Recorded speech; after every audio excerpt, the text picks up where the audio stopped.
akkamitti wal keessa kayaa nyaadda daabboo muuzii yaa waaqayyo biyya kanaa fuudhi Awustiraaliyaa na buusii.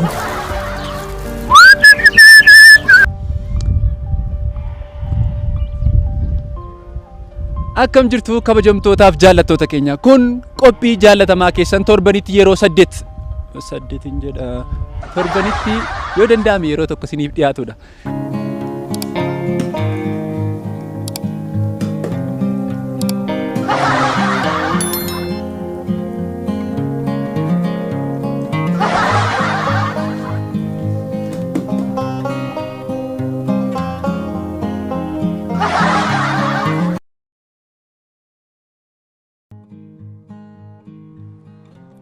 Tole baga nagaan dhufte.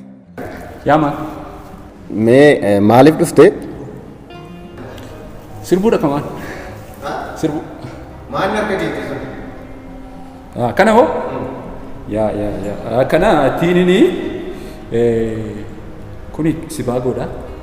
Tiin rakkoo biyya kanaatiin harkisee biyya kanaan rakkoo jedha harkisee ittiin baasuuf. Gari sirriitti dubbisee naannaa ta'uu didee gari ishee dubbisee naannaa gari. Jireenya wala haala. Akkasuma. Fayyumi. Waa'ee biyya kanaa irratti xiinxala wayinaa jiru.